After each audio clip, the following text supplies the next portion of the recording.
He shed his thug exterior and took on a mantle of respectability, along with the new name of Pat Marcy. Most weekdays he sat in a restaurant across the street from City Hall, ensconced at a corner table with a private phone. Dressed in three-piece suits, smoking fine cigars, he looked like his fellow diners from the local banks, government offices, and law firms. His official title was Secretary for the Democratic Committee of Chicago's First Ward. To an outsider, his domain may have sounded like some quaint throwback, but for Chicagoans, the First Ward was a city unto itself, a political precinct carved out at the turn of the century like the richest vein in a gold mine.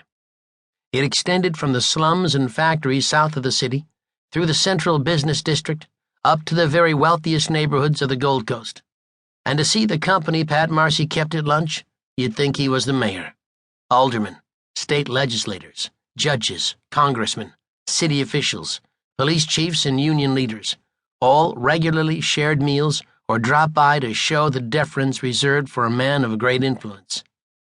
In that same restaurant, Marcy had other less public meetings away from the spotlight of the First Ward table.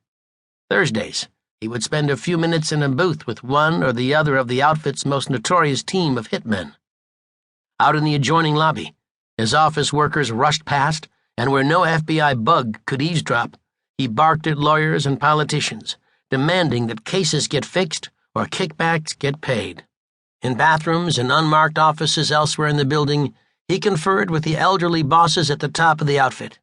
During the 70s and 80s, some of them would shuffle off to prison with the advent of new racketeering laws and federal investigations, but Marcy remained untouchable, along with his coterie of politicians, judges, and lawyers who became known as the Inner Circle of the First Ward. Although the FBI tried to penetrate the First Ward with mob informants and wiretaps, Marcy was too careful to be caught and too valuable for the bosses to give up. Besides, his political connections extended through both parties and ran from Chicago to Washington, D.C. This clout made him radioactive to the ever-changing cast of U.S. attorneys who rotated through the Northern Illinois office. It was one thing to target a small-time magistrate or alderman for taking a bribe. It was quite another thing to go after Marcy and charge that a Mafia figure was calling the shots at City Hall and the county courthouses. It sounded too outrageous to be true. A slap, not only at the politicians and judges, but an insult to Chicago's business and media leaders, who even before Capone labored to put the best face above the city's big shoulders. To crack Marcy and mob rule in Chicago, the feds needed a lucky break. It arrived on a Saturday afternoon in 1986, when criminal lawyer Bob Cooley popped into the local office of the Organized Crime Strike Force.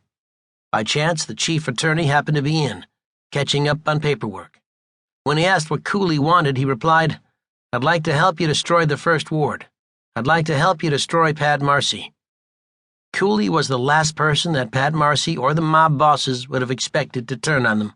Outside of the Mafia, few others had profited so flamboyantly from the corruption.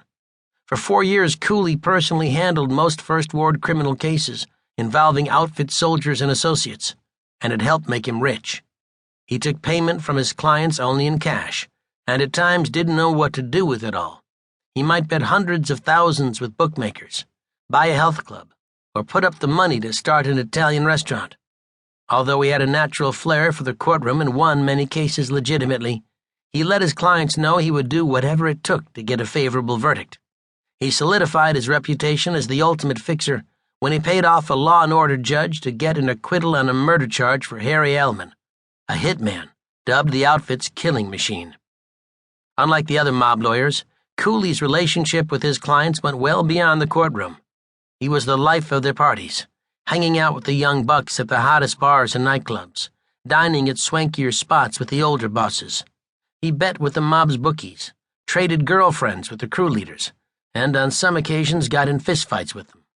A big part of his outlaw charm was that Cooley never appeared to take anyone or anything too seriously. He parked his luxury sedan in the bus stop outside court or, on occasion, in the mayor's spot outside City Hall.